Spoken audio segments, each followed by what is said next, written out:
여러분, 무언가가 이게 진짜다 하는 표시가 있지요. 상표권을 등록하기도 하고요. 그것을 보고 진짜다, 가짜다라는 것을 구분합니다. 세상에 많은 물건들이 진품이 있고 진품 비슷한 짝퉁이 있습니다. 그런데 재미로도 흔히 이제 짝퉁을 입지요. 너무 이렇게 진품을 이렇게 가짜를 진짜같이 만들면 그건 범죄고요. 그런데 그냥 나 짝퉁 입고 다녀 하는 의미로도 사람들이 일부러 그것을 입고 다닙니다. 짝퉁이 이렇게 내 삶을 드러내는 게 아니고 진짜는 내 속에 있는 거니까 나는 그런 거 상관없다 하는 의미로 대학생들이 주로 많이 입죠. 인터넷에 있는 짝퉁 이렇게 상표를 제가 가져와 봤습니다. 이렇게 보시면 제가 예전에 입었던 것도 있는데요. 이 상표를 아시죠?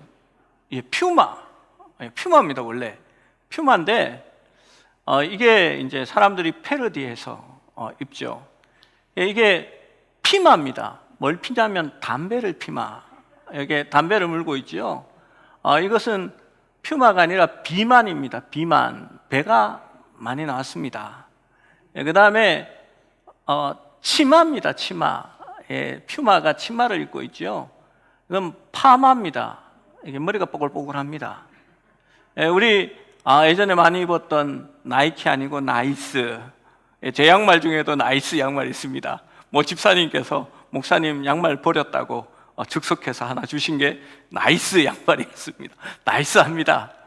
원래 에어 조단이죠. 이렇게 손에 이렇게 들고 덩크슛을 하는 모양인데 공이 발에가 있습니다. 지단입니다. 에어 지단. 그 다음에 빈폴이 아니고 이렇게 자전거를 타는 게 아니라 이어커를 끌고 있죠. 빈곤이라고 적어놨습니다. 악마는 프라다를 입죠. 네, 짝퉁은 구라다를 입습니다. 그래서 적어놨습니다. 여러분 왜 쓸데없이 이런 것을 보여드리나 할지도 모르겠습니다. 여러분, 우리가 하나님을 믿는데도 진짜와 짝퉁이 있는 거 아십니까? 하나님을 믿는데도 그 표식이 있습니다.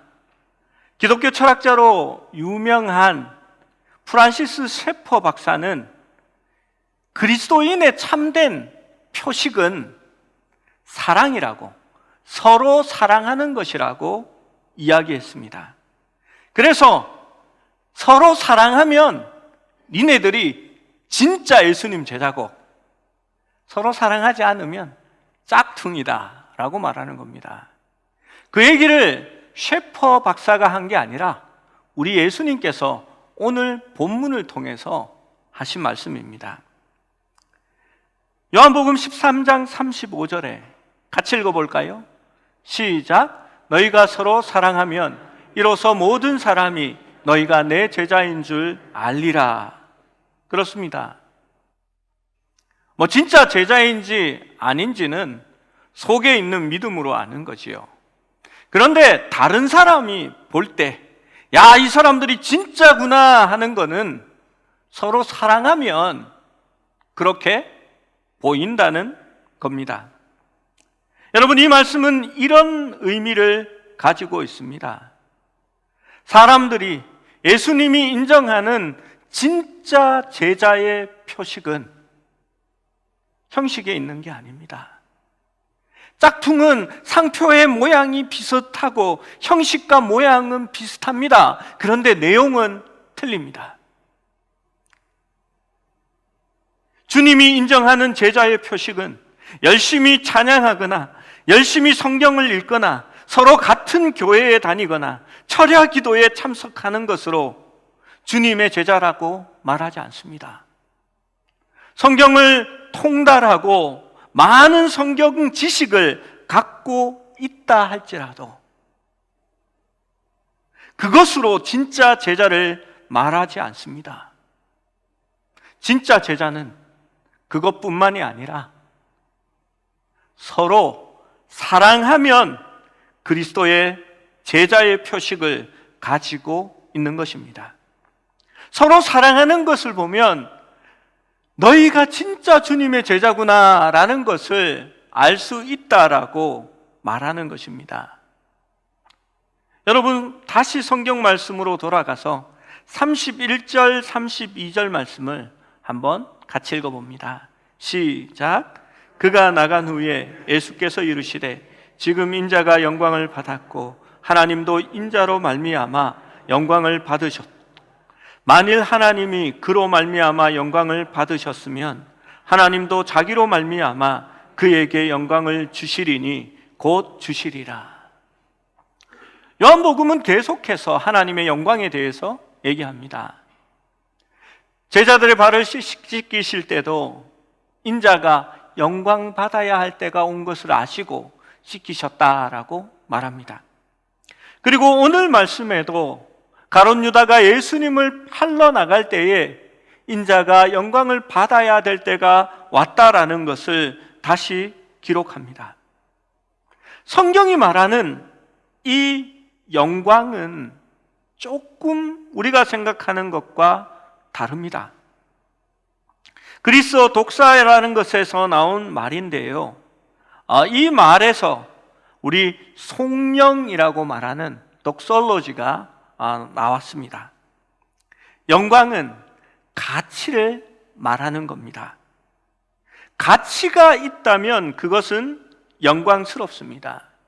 여러분, 찬양받기 합당한, 우리 흔히 송영을 돌릴 때에 찬양하고 송축하기에 합당한이라는 말을 붙입니다. 그 합당하다라는 말은 그만큼의 가치가 있다는 말을 의미하는 겁니다. 마태복음 20장을 보면 예수님은 하나님 나라는, 천국은 밭에 감추인 보화와 같다라고 말합니다. 여러분, 밭에 감추인 보화를 발견했더니 그 보화의 가치가 엄청난 겁니다. 그 보화를 발견한 그 농부는 어떻게 합니까? 자기가 가진 모든 것을 팔아서 그 밭을 사게 됩니다. 왜냐하면 그 가치를 깨달았기 때문입니다. 여러분, 그리스도의 영광을 깨달은 사람은 세상의 영광과 그것이 비할 수 없다라는 것을 알게 됩니다. 어떤 면에서 하나님의 영광은 압도적인 최상급입니다. 모든 것을 뛰어넘는 아름다움입니다. 무한한 능력이며 무한한 지혜, 모든 것 위에 뛰어난 하나님의 영광을 만나게 되는 것입니다. 여러분, 그래서 그 영광을 발견한 사람들은 모든 것을 포기하고 그 영광을 더욱더 사모하게 되는 것입니다. 바리새인들이 예수님을 믿지 못한 이유를 요한복음은 적고 있었습니다. 뭐라고 말합니까? 하나님의 영광보다 세상의 영광, 사람의 영광을 더 사랑했기 때문에 그들이 예수님을 믿지 못했다라고 기록합니다. 여러분, 이 말씀 전에 제자들은 싸웁니다. 무엇 때문에 싸우냐 하면 누가 더 높은 자리에 앉게 될 것인가를 싸우고 있는 겁니다. 제자들은 주님의 십자가를 앞두고, 그 십자가는 요한복음은 영광이라고 표현했습니다. 이들이 싸우는 이유는 뭘까요? 그리스도의 영광을 깨닫지 못했기 때문입니다. 그들이 지금 보고 있는 것은 그리스도의 영광이 아니라 세상의 영광, 사람들의 영광이었기 때문에 싸우는 겁니다. 그래서 예수님께서 그들의 발을 씻기십니다. 그리고 그 영광에 대해서 다시 한 번 더 언급하는 것입니다. 여러분, 십자가가 왜 영광이 될까요? 저주의 십자가잖아요. 구약 성경에도 나무에 달린 자마다 하나님께 저주를 받은 것이다 라고 말했습니다. 예를 들어서 여러분, 누군가에게 하나님은 사랑이시다라는 말을 하면 여러분 그 말이 어떻게 들립니까? 굉장히 철학적인 말입니다. 신학적인 말입니다. 이것은 명제일 따름입니다. 그런데 하나님께서 인간이 되셔서 십자가에 달리시고 거기에서 우리의 모든 죄를 다 사하셨습니다. 그 순간 이 놀라운 철학적인 신학적인 사실이 실제적인 증거와 사건이 되어 우리에게 나타난 것입니다. 하나님의 사랑과 능력이 바로 십자가에 있는 것입니다. 그 사랑은 실제가 되고 우리의 마음속에 파고 들어오는 것입니다. 십자가는 인간의 무지입니다. 예수님은 조롱과 고통, 저주와 죽음을 당하셨습니다. 그런데 여러분, 하나님의 영광이 가장 극명하게 드러난 곳이 어딘지 아십니까? 바로 십자가입니다. 하나님의 영광이 지극히 높은 하늘에서 시간과 공간을 뚫고 이 땅에 내려왔으며 그 영광이 십자가 위에서 찬란히 빛나게 된 것입니다. 그리고 십자가를 바라볼 때에 그 하나님의 영광은 우리의 마음속으로 옮겨지게 되는 것입니다.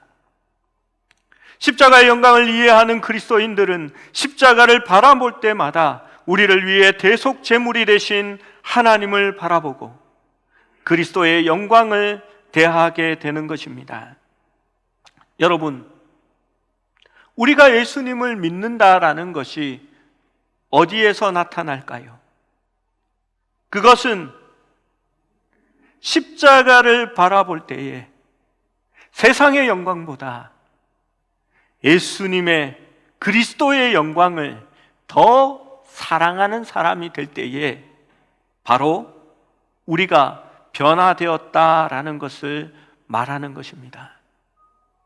하나님의 영광을 알기 전에는 내가 가진 재산, 학벌, 사회적 지위, 우리가 이룬 업적, 어떤 사람들은 우리가 사는 동네가 우리의 정체성에 가장 중요한 것이고 그것을 자랑스럽게 생각합니다. 구로구에 사는 제 후배가 제자가 있습니다. 자기가 다니는 회사가 유명하고 큰 회사인데요. 이 회사의 사람들이 늘 자기 집은 청담동이다, 압구정동이다, 강남이다 라고 얘기합니다. 그래서 우리 박 과장은 집이 어디야? 할 때 우리 집은 구로구에 있는 구로구에 있는 시흥동입니다 이렇게 얘기하면 사람들이 갑자기 말이 싹 없어진답니다. 이 목사님의 딸이거든요. 목사님의 딸이 교회에 따라서 늘 옮겨 다니면서 사는 거니까 그럴 수밖에 없겠지요. 사람들은 세상에 있는 그런 것들을 영광스럽게 생각하고 자랑스럽게 생각합니다. 그런데 우리가 주님을 알게 되고 주님의 십자가를 대하고 나면 우리가 달라집니다. 세상 것과는 비교할 수 없는 큰 영광을 만나게 됩니다. 예수님께서 무한한 대가를 치르시고 우리를 구원하여 하나님 안에 거하게 하시고 이제는 우리의 업적이나 지위나 학벌이나 재산에 기초하지 않는 무한한 조건 없는 사랑을 우리가 마주하게 되는 것입니다. 그 순간 모든 것이 변하게 됩니다. 우리의 정체성과 가치관이 달라집니다. 새로 태어난 거듭난 사람이 되는 것입니다. 그리고 이제는 누군가를 만날 때에 그 사람의 인종이나 계급이나 지위나 그 사람이 사는 동네에 따라서 그 사람을 보는 것이 아니라 그리스도의 사랑을 입은 한 사람으로 귀하게 존대하게 여기게 되는 것입니다. 그것이 바로 교회입니다. 제가 참 좋아하는 이야기가 있습니다. 한 2번은 얘기한 것 같습니다. 제가 딴 예화를 넣었다가 좋아하는 얘기 한 번 더 하자 하고 다시 썼습니다. 우리나라의 선교사들이 처음 왔을 때의 이야기입니다. 백성 박성출은 그의 아들 봉출이가 자신과 같은 백정이 되는 것을 원하지 않았습니다. 그래서 그는 당시 무료로 학생을 가르치던 곤단골에 있는, 곤단골은 지금 을지로 일가입니다. 곤단골에 있는 예수교 학당에 아들을 보냅니다. 이 학당은 선교사 사무엘 무어가 가르치고 있었던 곳이었습니다. 1894년에 동학혁명과 청일전쟁이 일어나자 콜레라가 창궐합니다. 얼마나 심했는지 하루에 300명이 죽어서 서울 도성 성문 밖으로 실려 나갔다는 역사 기록이 남아 있습니다. 이때 박성춘도 전염병에 걸려 죽을 위기에 처하게 됩니다. 무당을 불러서 굿을 해보았지만 전혀 차도가 없습니다. 그러던 차에 아들 봉출이가 낯선 외국인 2사람을 데리고 옵니다. 한 명은 자신이 다니던 그 예수교 학당의 사무엘 무어 목사였습니다. 그리고 한 사람은 재중원 담당 의사였던 에비슨이었습니다. 에비슨은 그 당시 고종 황제의 주치의였고 또 재중원을 담당하고 있는 그런 의사였습니다. 그런데 황제의 주치의가 인간 취급도 받지 못하던 백정 마을에 자기 집에까지 들어와 그의 몸을 대면서 치료를 해주었습니다. 여러분, 이 박성춘은 예수를 믿는 사람이, 백정의 아들은 백정입니다. 그 백정 봉출이를 사랑해서 황제의 의사를 데리고 자기 집에 왔다는 사실이 너무 놀라웠습니다. 그리고 사람 취급도 받지 못하고 상투도 틀지 못해서 영원한 상놈이요 어린아이 취급을 받는 자신에게 와서 직접 손을 대면서 치료를 해준 일에 너무나 감동을 받습니다. 그래서 이 백정 박성출은 봉출이를 교회에 보내기 시작합니다. 그의 2딸도 에비슨이 세운 학교에 보냅니다. 그리고 그 아들은 세브란스 1기로 나와서 의사가 되지요. 그리고 이 박성출은 나중에 곤단골 교회의 장로가 됩니다. 여러분, 왜 이런 일이 일어났습니까? 십자가의 영광을 본 것입니다. 그리고 그 영광이 하나님의 백성을 서로 사랑하도록 만든 것입니다.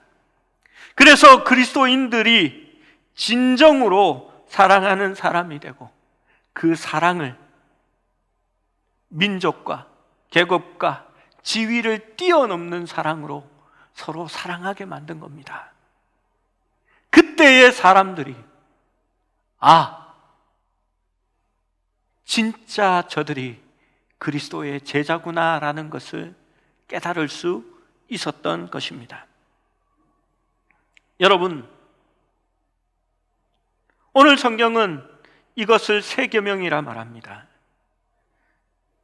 34절 말씀에 새 계명을 너희에게 주노니 서로 사랑하라. 내가 너희를 사랑한 것 같이 너희도 서로 사랑하라 라고 말합니다. 그런데 여러분, 왜 새 계명이라고 했을까요?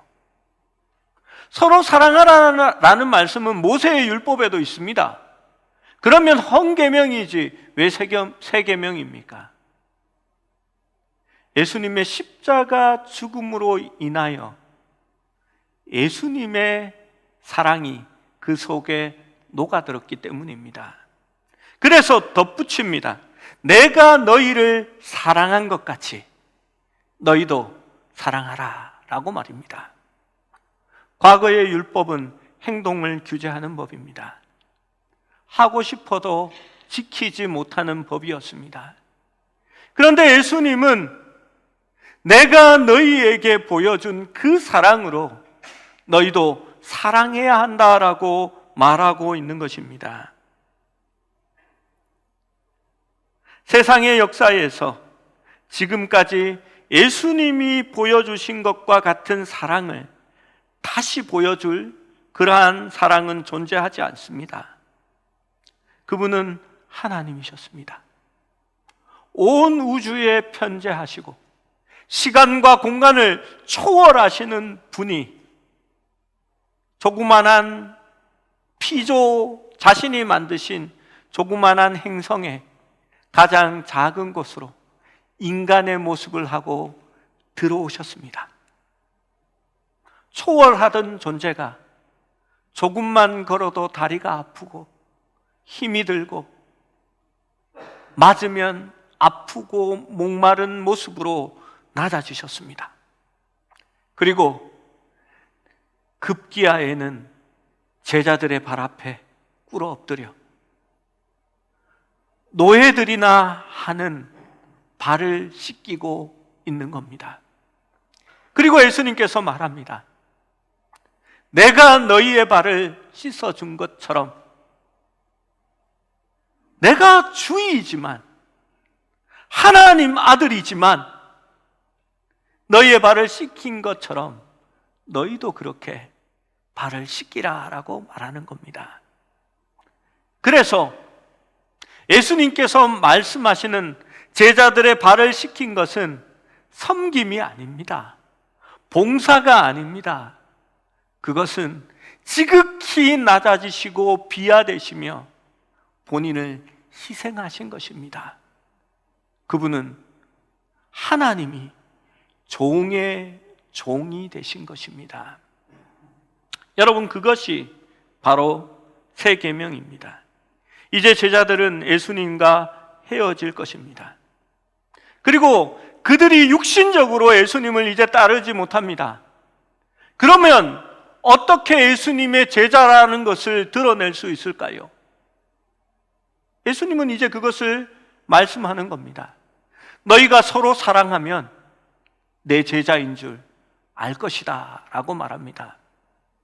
여러분, 우리 가운데 그리스도께서 계시고 우리 가운데 예수님이 나타나신다라는 것을 우리는 어떻게 증명할 수 있을까요? 서로 사랑하면 우리가 주님의 제자인지 알게 된다는 것입니다. 여러분, 사랑이 그리스도 제자의 표징입니다. 세상에서 우리가 살아남을 수 있는, 그리스도의 제자로 나타날 수 있는 유일한 표적, 유일한 마크는 서로 사랑하는 겁니다. 요한일서 3장 14절은 이렇게 말합니다. 말씀을 같이 한번 볼까요? 요한일서 3장 14절입니다. 함께 봅니다. 시작. 우리는 형제를 사랑함으로 사망에서 옮겨 생명으로 들어간 줄을 알거니와 사랑하지 아니하는 자는 사망에 머물러 있느니라. 여러분, 무슨 말입니까? 우리가 사망에서 옮겨 생명으로 들어간 줄 아는 방법이 뭐라고 합니까? 형제를 사랑하면 사망에서 생명으로 옮기는 겁니다.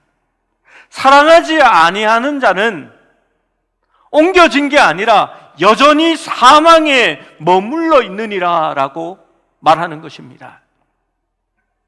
여러분, 하나님의 교회 안에 있지요. 주님의 제자입니까? 그러면 서로 사랑해야 합니다. 서로 사랑하지 못하면 아직까지 생명을 얻지 못하고 생명으로 옮겨지지 못하고 사망 가운데 머물러 있는 겁니다. 요한복음 14장 21절은 이렇게 말씀합니다. 내 계명을 지키는 자라야 나를 사랑하는 자니, 나를 사랑하는 자는 나의 사랑을, 내 아버지께 사랑을 받을 것이요 나도 그를 사랑하여 그에게 나를 나타내리라 라고 말합니다. 나의 계명을 지키는 자, 어떤 계명요? 새 계명요. 서로 사랑하는 그 사람은 그 바로 나를 사랑하는 것이다.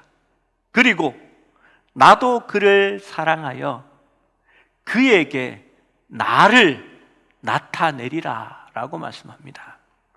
여러분, 서로 사랑하면 예수님이 우리 가운데 나타나십니다. 사람들이 그러니까 예수님의 제자인 것을 알게 되는 것입니다.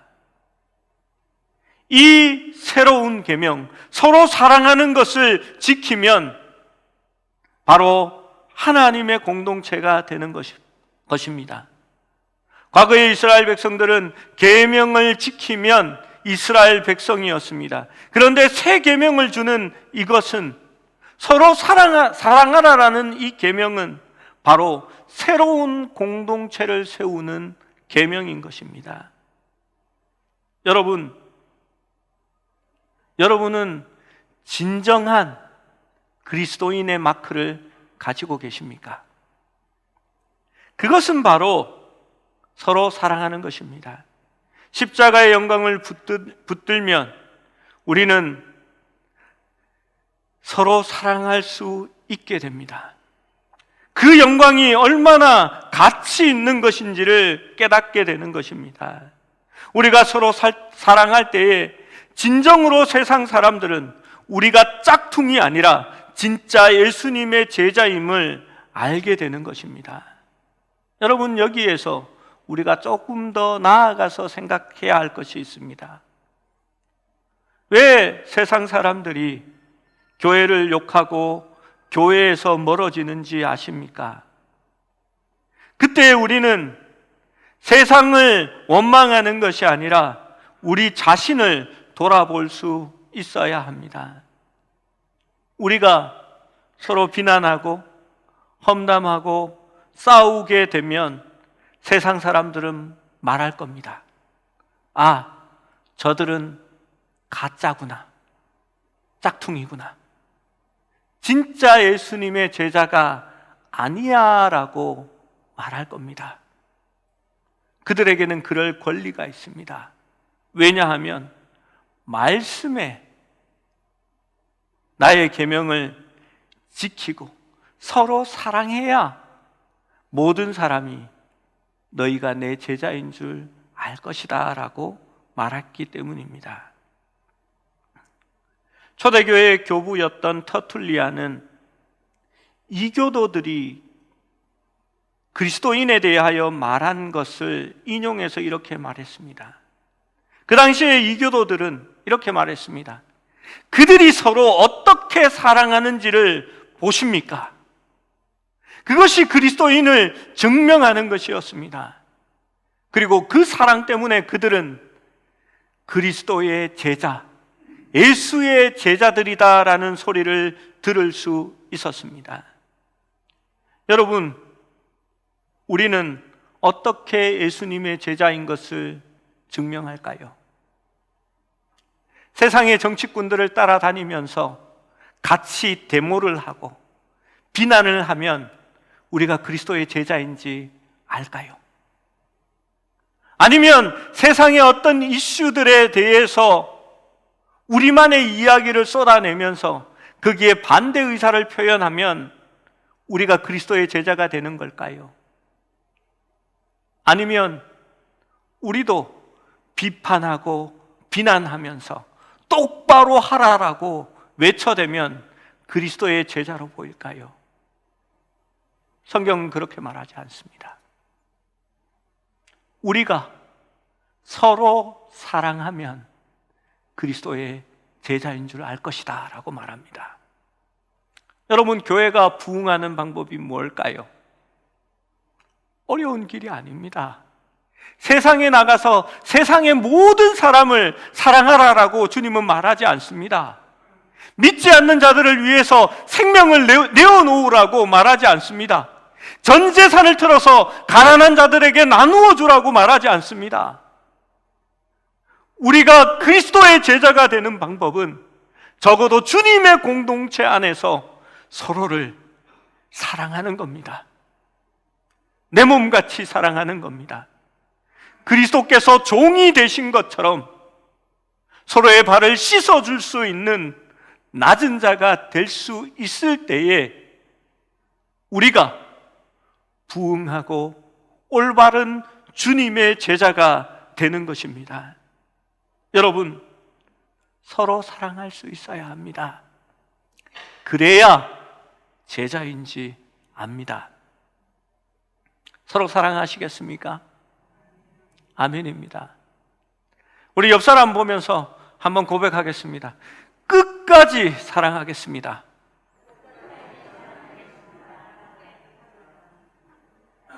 꼭 지키시기 바랍니다. 여러분, 베드로는 배반하고 잠깐 떠났다 오거든요. 그래도 예수님은 끝까지 사랑하십니다. 여러분, 우리가 진정한 공동체가 되기를 원합니다. 우리가 진정한 그리스도의 제자가 되기를 원합니다. 서로 사랑함으로써 시작하는 겁니다.